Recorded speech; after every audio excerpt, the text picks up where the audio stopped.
What up, gamers? I know what you're thinking. Why is he doing a movie review? He has a gaming channel. Well, I never intended to until some monkey, some actual baboon, told me he would absolutely hate if I made a movie review. He said I couldn't do it. So here I am, not only doing one, but 5 movie reviews. They're gonna blow your freaking mind. It's the Lee DVD box set, so sit back, grab your popcorn, grab your soda, recline in your easy seat, kick your shoes off, and enjoy. First off, we have Labor the Cable Guys, the Health Inspector. No, I need to take this seriously. First off, we have Silence of the Lambs. You spook easily, Starling? Not yet, sir. He's past the others. The last cell. I'll be watching. You'll do fine. A killer is on the loose. Keeps them alive for 3 days. Then he shoots them, skins them, and dumps them. A rookie FBI agent is on his trail. He's got real physical strength, cautious, precise, and he's never impulsive. He'll never stop. But in order to track him down, she'll have to match wits. I'll help you catch him, Clary. Believe me, you don't want Hannibal Lecter inside your head. With the darkest of all minds. Just do your job, but never forget what he is. Oh, he's a monster. Pure psychopath. So rare to capture one alive. So close to the way you're gonna catch him. Do you realize that? Oh, Clarice, your problem is you need to get more fun out of life. You told me you don't spook easily. You call this easy, sir? Lecter's missing an arm. Man's a raving maniac. Who knows what he'll do?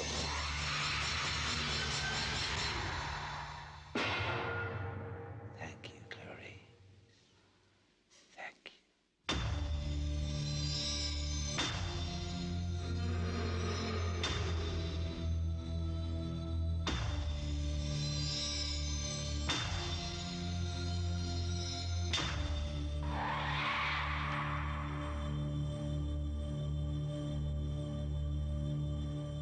Possibly the greatest horror film ever made, mainly because it doesn't have any of this shit.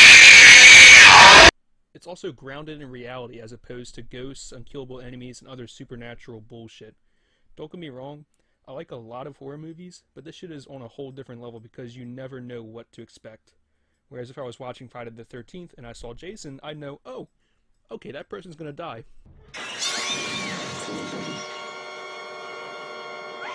Number 5. Decapitating Uppercut. As the king of horror, Alfred Hitchcock equated suspense horror as knowing there's a bomb about to go off, but only the viewer knows it.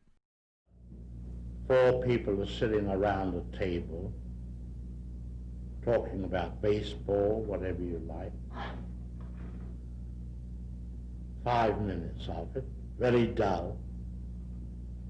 Suddenly, a bomb goes off.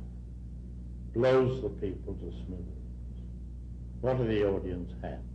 10 seconds of shock. Now take the same scene and tell the audience there is a bomb under that table and will go off in 5 minutes. Well, the whole emotion of the audience is totally different because you've given them that information that in 5 minutes' time that bomb will go off. Now the conversation about baseball becomes very vital because they're saying to you, don't be ridiculous, stop talking about baseball, there's a bomb under there. You've got the audience working. And Silence of the Lambs effectively demonstrates this. Hannibal Lecter is just a crazy old man, but accompanied by all of the suspense build-up around him, and paired with Anthony Hopkins' stellar performance, he easily becomes one of the most horrifying characters in horror. It not only builds the suspense around Lecter, but around the main villain, Buffalo Bill, by having Clarice do research around him and investigate and profile him. Now I know what you're thinking, how are there 2 crazy murderous villains? Well, there's only one way to find out, stupid head. I'm not spoiling. Next, we have Mad Max 2, known better as the Road Warrior in the West.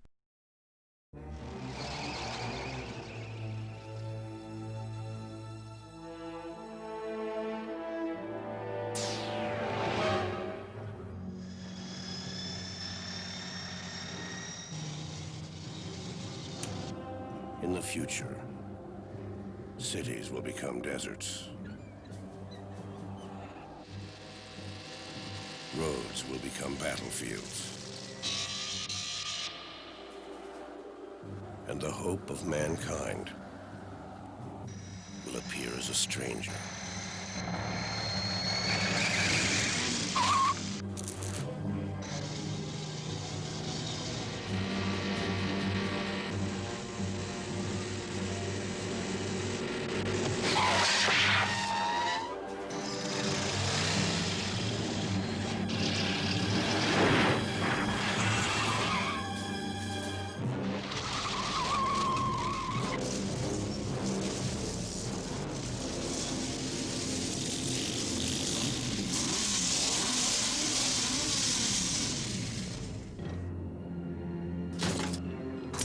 He works alone against all odds.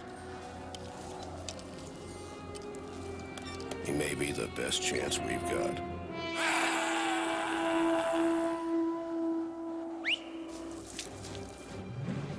You want to get out of here? You talk to me.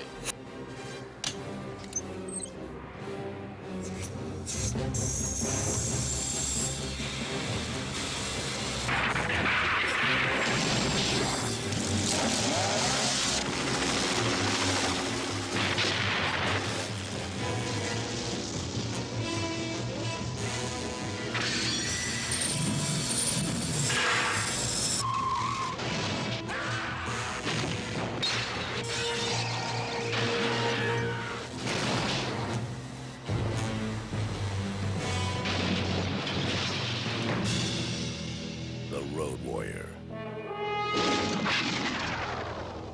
Pray that he's out there. Somewhere.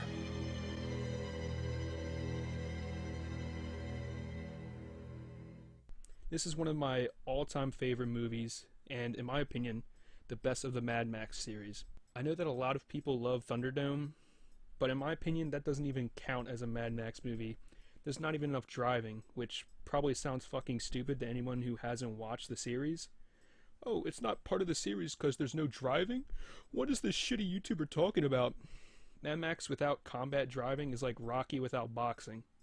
When I think of Mad Max, I always picture these barren wastelands with these insane Carmageddon-esque combat scenes where people are firing off sawed-off shotguns, shooting arrows and shit, all while driving over 90 miles per hour.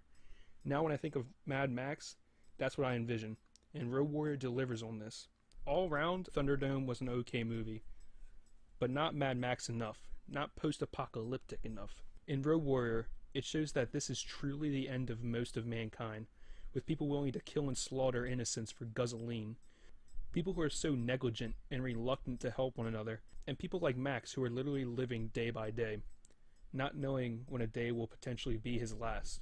Another great thing about this movie is that you don't have to watch any of the other movies to enjoy it. It's not like the 50+ Marvel movies out there now, where if you don't watch one of them, you don't know what the fuck is going on in the other movies. It's presented in a way that whether you know everything about the lore, or literally just heard about this movie because of my video, you can enjoy it.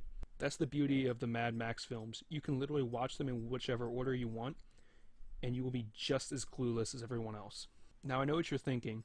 This guy's only talking about boomer movies. He doesn't even watch current movies. I'm gonna click off. Fine, go ahead. But just know that if you do, you'll be missing my Black Mass review. Now when you think of Johnny Depp, what do you think of? You think of Rango, that's what. But now let's assume you've never seen Rango, which is one of the greatest films ever made. For a second, let's assume that. Now what do you think of? Okay, let's forget this one too. Now what do you think of?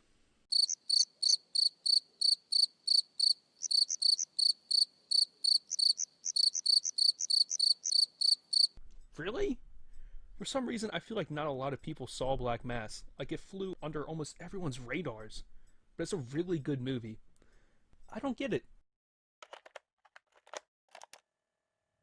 I need to know everything you know about the Winter Hill Gang, and specifically what you know about your former boss and now fugitive, James Whitey Bulger.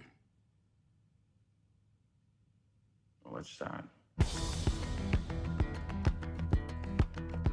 In the beginning, Jim was a small-town player. He's a very smart, disciplined man. Take your shot, but make it your best. Because I get up, I eat you. And the next thing you know, he's a damn kingpin. You know why? Because the FBI let it happen. I grew up with Jimmy and his brother Billy, the senator. And that is a bond that doesn't get broken. Your brother is wading into some very dark waters. Jimmy's business is Jimmy's business. We all need friends. Even Jimmy. Even you. I can help you, Jimmy, and you can help me. It's an alliance. We get the FBI to fight our wars, and we do whatever we want to do. The success. Just getting started. Till it's gone. Boom! I jump to the sky for my people. I walk through the We'll just play this. Making a fool of the Bureau. We're in too deep. And he knows it. Come around me telling me I changed. God help us. How come no one has nailed Whitey Bulger? He seems to be involved in every crime in the city, and yet the Bureau keeps saying he's clean. Well, what's Bulger done? What's he done? Everything. I'm not the trash can, not the last man at the finish line now. You cannot say that to me. Block that you can just follow and push around. I'm not the changing job. in the haystack that you finally found. This ain't no free rent. Come and pitch your tent, yeah, tie me down. If he gives me his word, he will keep it.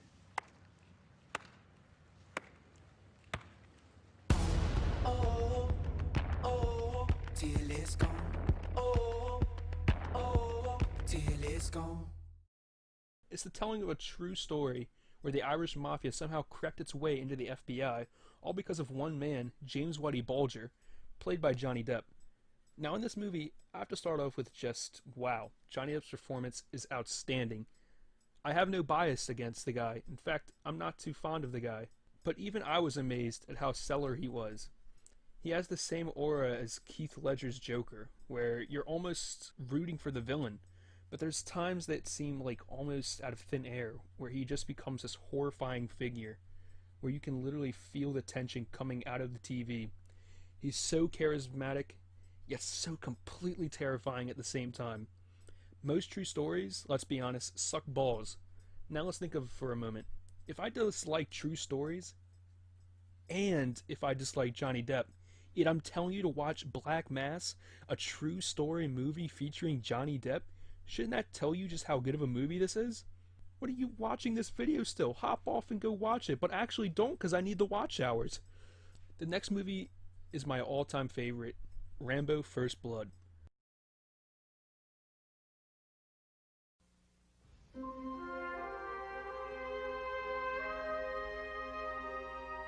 John Rambo, a drifter, just passing through their town. 40. Headed north or south? North. Now jump in. I'll make sure you're heading the right direction, huh? You got someplace I can eat around here? There's a diner about 30 miles up the highway. Is there any law against me getting something here? Yeah, me. I want you to book this gentleman for vagrancy, resisting arrest, carrying a concealed weapon. They knew he was innocent. Starting to dislike you. A lot. And they didn't give a damn. That's okay, Warren. Don't worry about the soap. He's tough. Just shave him. Dry. Don't move. I don't want you to cut your own throat. John Rambo, one man who's been pushed too far. You're finished! You've gone as far as you're gonna go! Heading straight for the top. Right on top. Well, there's no way out of here except through us. He was hunted, trapped, There he is! On the cliff!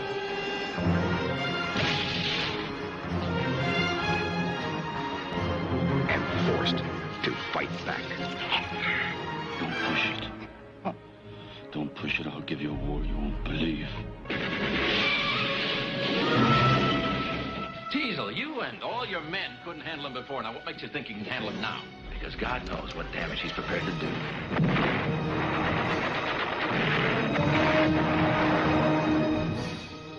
You don't seem to want to accept the fact that you're dealing with an expert in guerrilla warfare.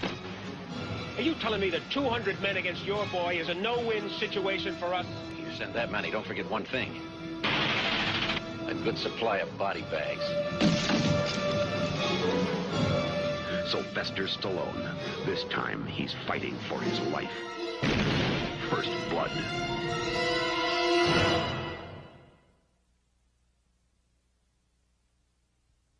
But not for the reason you'd think. I'm not watching it for the action and the fights and the guns, but they're a nice cherry on top. No, the reason I'm enjoying Rambo is because it tells the story of a soldier who comes back to the U.S. only to be mistreated by the people he fought to save. He comes back to nothing. Everyone he knows is dead, and he's by himself in a world that hates him. He comes back from the war with shell shock, or what's most commonly referred as PTSD, and instead of helping him and getting him the treatment he needs, America disowns him as one of its citizens. And Sylvester Stallone, can't forget about him. His performance in this movie, I literally could not picture anyone else. And hey, if that wasn't a good enough argument, you can always watch it for the action. There's a lot of that to go around. And finally, last but not least, the piece de resistance. Larry the Cable Guy's Delta Farce.